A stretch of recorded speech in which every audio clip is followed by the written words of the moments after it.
Hello there, YouTube. This is Jeff Donlin, my former name, the Plain Observer. Anyway, I thought I'd put this picture up here just for visual purposes, so you've got something to look at while I talk a little bit. Yeah, about the Red Sea crossing. So, as stated in chapter 14 of Exodus, the Bible, of course, Torah, whatever you want to choose. Now, I'm pretty interested in, unexplained things. I'm raised Catholic. I do believe that there was a miracle at the Red Sea, that it was crossed by the Israelis during the Exodus. I don't deny the Exodus. I definitely believe it was a real event. However, the Bible itself, the text of Exodus, directly contradicts the commonly held notion of what you're looking at, this notion of a canyon with two walls of water on either side exposing the sea floor. This appears to be a creation of the imagination of people that has apparently been going on since many millennia before even Flavius Josephus, because even in his accounts he references the sacred books, and he even talks about Moses striking the sea and the water parting asunder, and which again, the very text of the Torah, of the Bible, of Exodus, directly and incontrovertibly is in conflict with it just is impossible, which is rather incredible. Wouldn't you think? I mean, all these years, thousands of years, there's passages in the text that directly conflict with this idea of them both crossing on the bottom and the Egyptians getting swamped. That's pretty amazing to me. So I got interested in this. I was watching a video,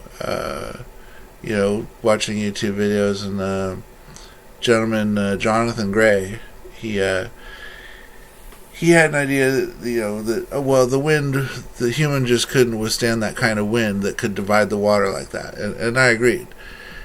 And his idea was that the wind froze the sides, so it was like two great ice dams.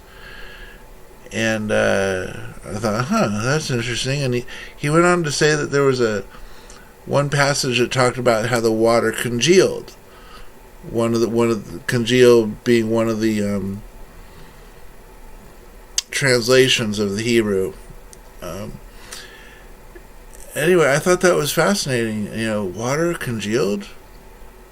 And in his mind, the congealed was turned to ice.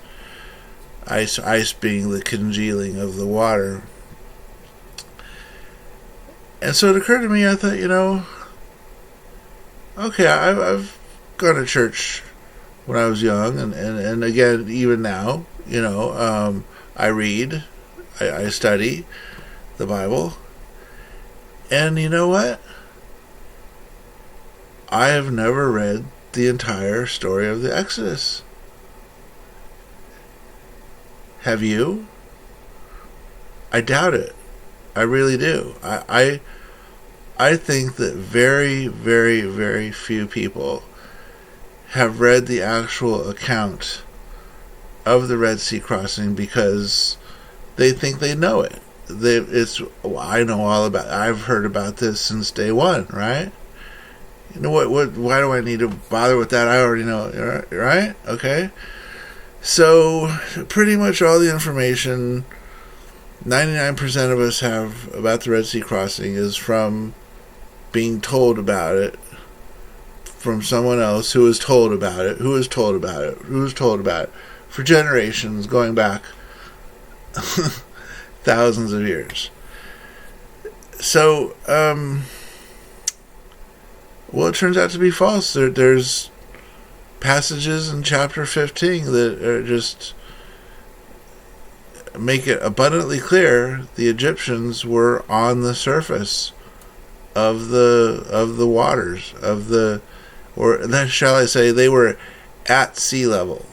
Okay, they were at sea level before they were cast into or thrown into the sea and sank as lead or as stone, as we shall see what the Bible actually says. So these verses have just basically been ignored. You know, you'd think some of these Bible scholars and preachers and priests and bishops, for sure, cardinals, come on,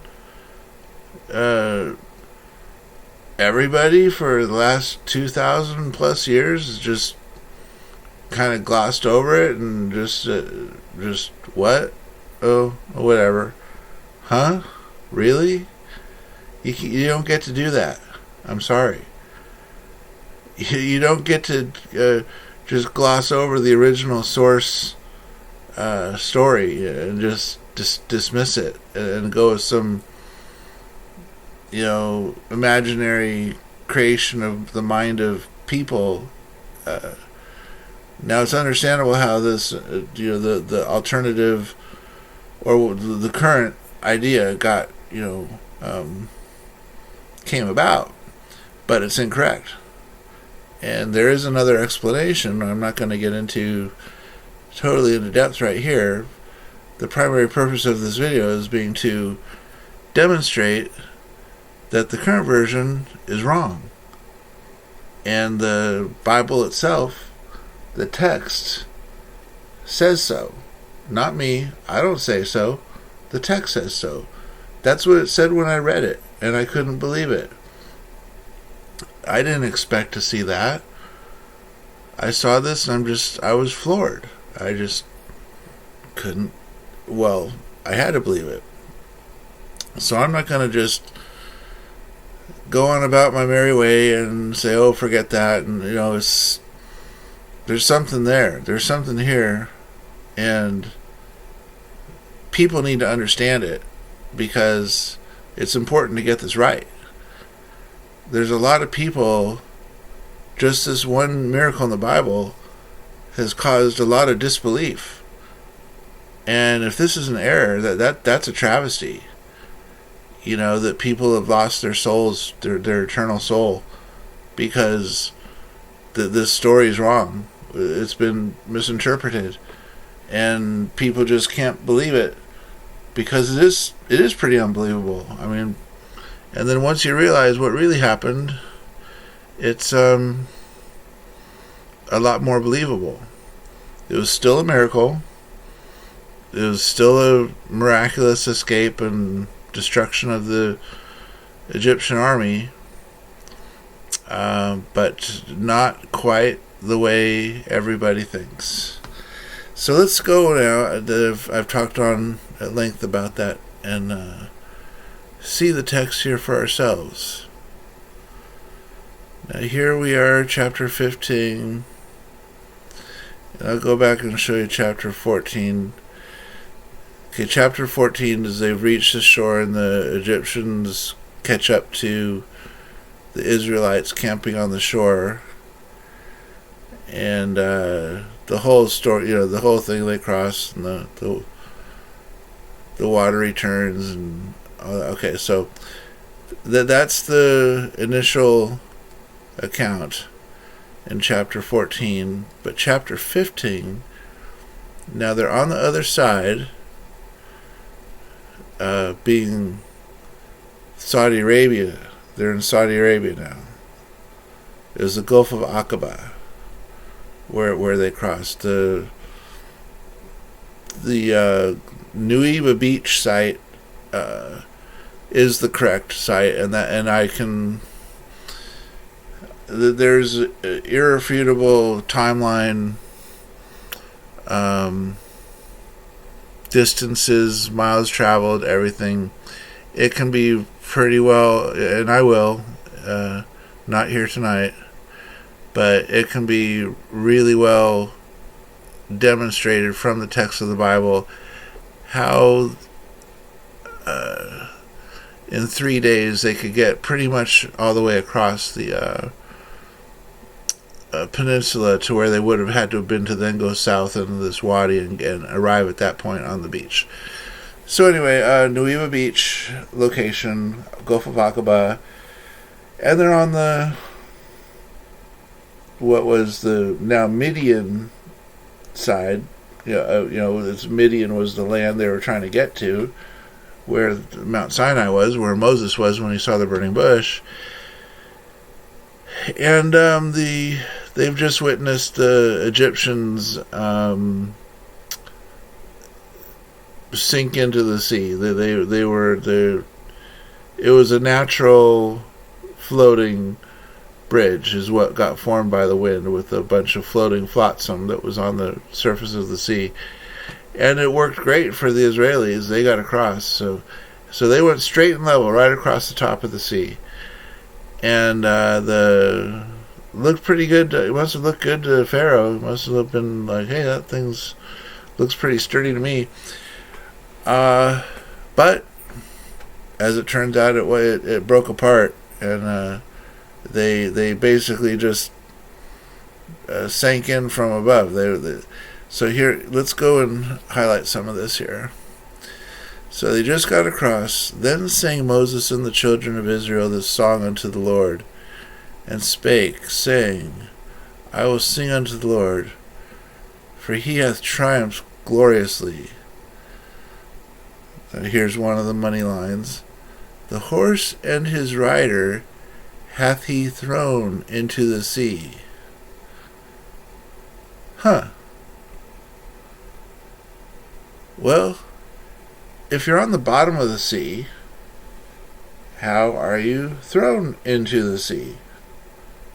You have to be outside of the sea to be thrown into the sea. You have to be above it to be thrown into it.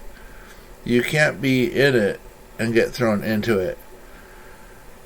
So the horse and his rider were somewhere other than in the sea or on the bottom of it.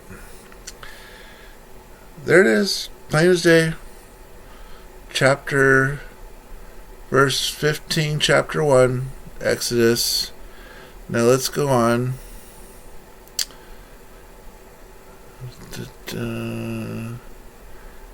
Chapter 4. Pharaoh's chariots and his host hath he cast into the sea. Okay, before you might have, the horse and his rider, people might have said, oh, well, they're talking about some merchant that was just happened to be passing by, people grasped at straws. But no, now it makes it clear, it's Pharaoh's chariots and his host hath he cast into the sea. Basically the same thing as before, thrown into the sea, cast into the sea. They're not in the sea, but they are cast into it. So either above or to the side or somewhere, but not in it or on the bottom of it.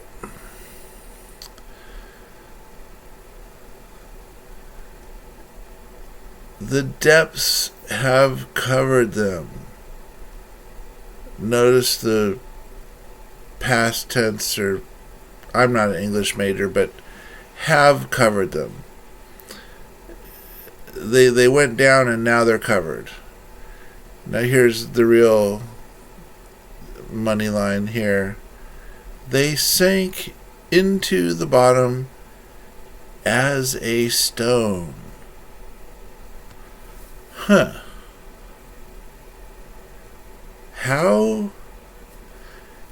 can you sink into the bottom if you're already on the bottom? This is impossible, ladies and gentlemen. They obviously were on the surface, at sea level, entered the water at sea level, and sank to the bottom as a stone, it is written.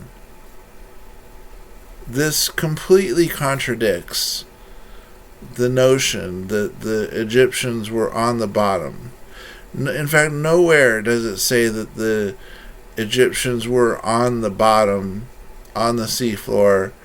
There's nowhere. The only translations that might say that are the more modern ones that actually take the false translations and run the step further with the modern interpretation and just make the double leap and put it all there like that's what it said. It didn't say that.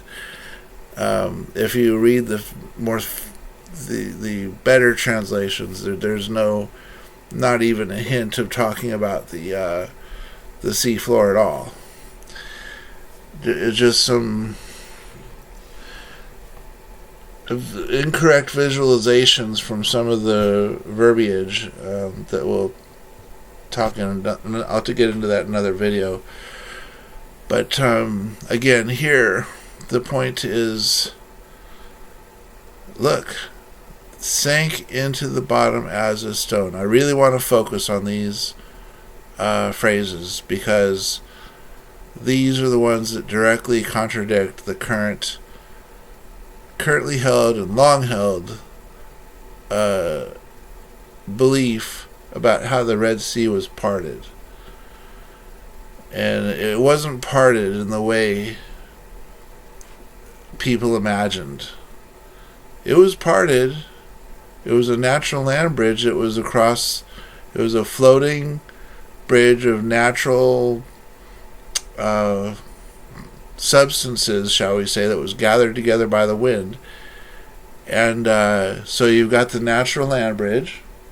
There's water on one side, water on the other. The waters were divided. They were parted. Okay? It's as simple as that. And I'll get into the walls. Don't worry about that. Well, what about the walls of water? Yeah, that's another misinterpretation. There's an explanation for that. And I've got some a researcher in ancient Proto-Hebrew who was key in determining that. But we'll save that for another video. I want to focus on this here, so let's keep going.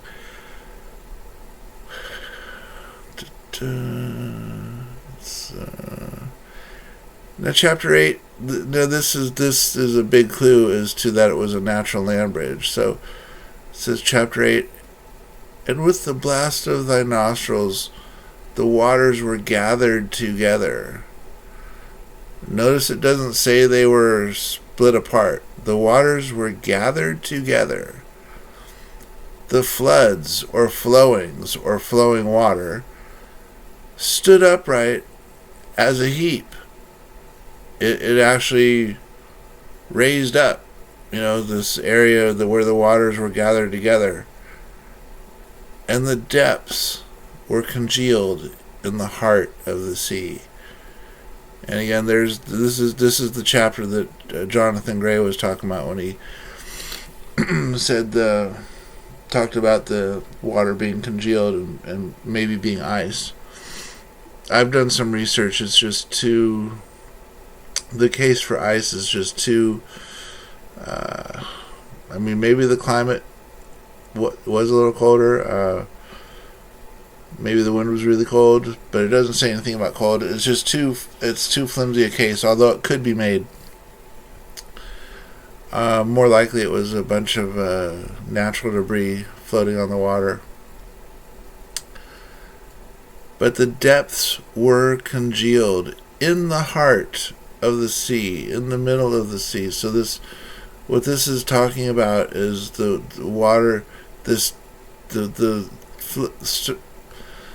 substances that were on the, which I don't want to get into what it was right now, were gathered together, and it started to stick together. And let's say part of it was you had locusts, straw, twigs, sticks, maybe even volcanic ash, and pumice or something. But anyway, the locust would have provided the dying, what's the word, the decomposing locust would have been a nice sticky thing to bind everything together. And so consume them. Oh, no, sorry. Depths were congealed, so it all was brought together, and as it all sticks together, it starts to float as a big, one large mass. So it starts to rise up out of the water as a heap, and then then it's, like the water was made into dry ground, which is what it says in chapter 14. The depths were congealed or hardened in the heart of the sea. So that's your big clue of chapter 8 as to what it was they were on. Then we got some more. Thou didst blow with thy wind, the sea covered them. Again, they sank as lead in the mighty waters.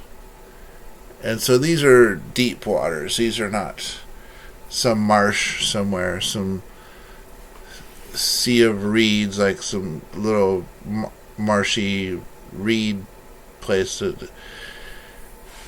There's a whole another explanation for sea of reeds too, but sank as lead. So that kind of corroborates here with they sank into the bottom as a stone. Stone, lead, pretty close, They don't float very good. Sank as lead.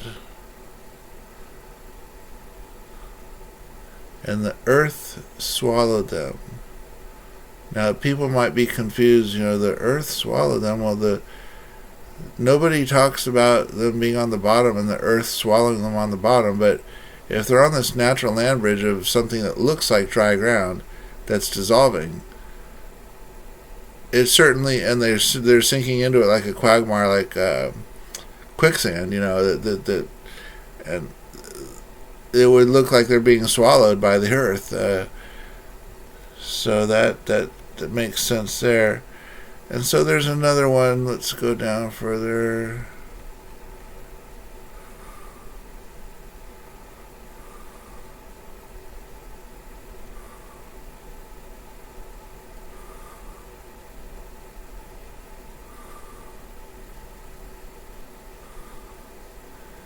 Yeah, Miriam, Moses' sister, chapter 21. The horse and his rider hath he thrown into the sea.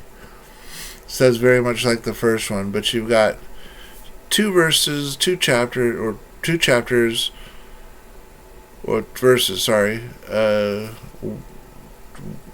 21 and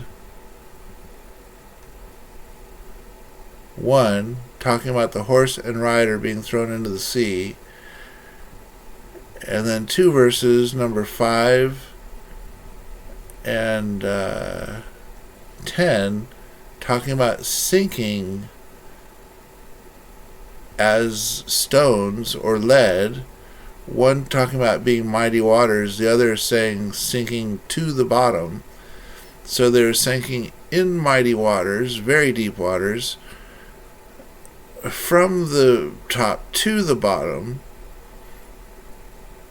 They were cast in at the surface.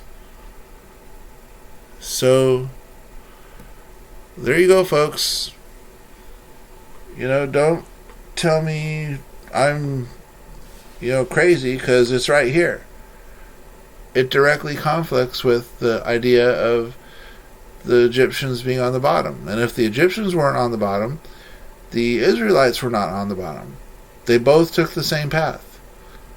And that path was a natural land bridge across the surface of the water. And it's just like in chapter 14 it says, the sea was made into dry ground. It wasn't that the waters were set in motion that gathered the debris together. It didn't push back and expose the seabed. It says very plainly, let me find the chapter.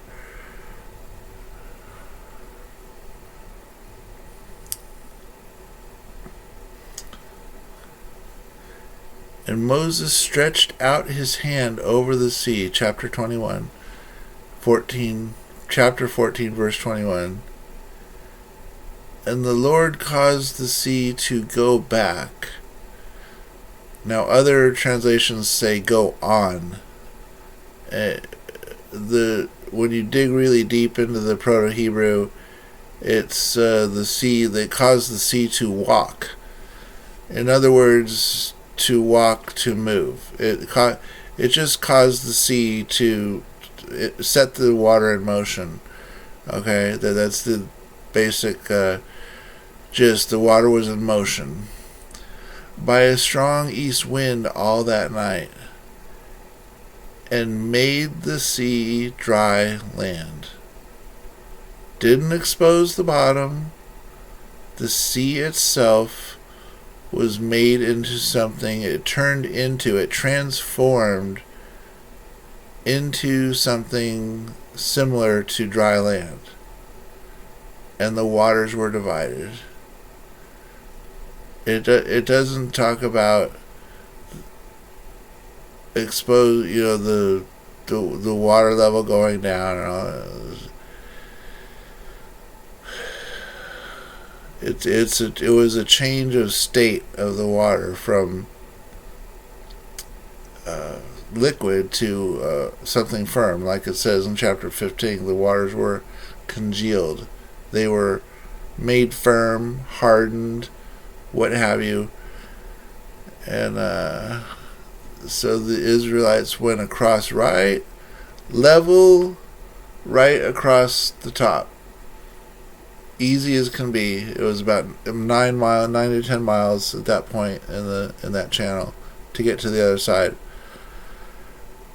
And we'll talk more about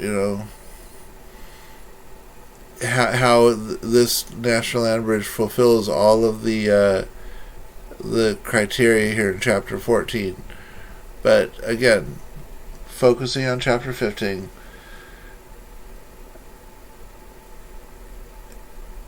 It directly conflicts the commonly held belief of thousands of years. And I'm the first one to notice this. I mean, other people have read it, but 99% of people haven't read this. They just think they know it from Sunday school. And they never really read it with any critical thought. And well, you just can't dismiss it like that, because it's right there, it's in your face, and you've got to, it's got to fit somehow, and that doesn't fit with the Egyptians being on the bottom. So I'd like to hear other people's opinions. I'm going to leave this video for comment. I really encourage commentary, thoughtful commentary, as not just people getting angry and upset like I'm attacking religion. I'm not. I believe that Jesus is the Son of God, the Savior of mankind. I believe, like I said in the video, that in the beginning, that here, let's go back to our picture here.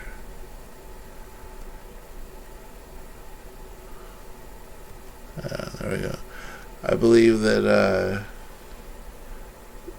the waters were parted. There was a miracle at the Red Sea. The Exodus did happen, and the Egyptian army drowned in the Red Sea. It just didn't happen the way that has been conceived and believed for thousands of years, and that's just mind-blowing to me. That's fascinating. That's just, and then the way it really happened is also fascinating. It's just, to me, it's just as incredible as the canyon of water. And so, okay, well, with that, I'll leave you to think about all that, and please do leave comments, and I will answer. I'll take a look at what any serious people have to say, and reply back with my thoughts. Okay, thank you.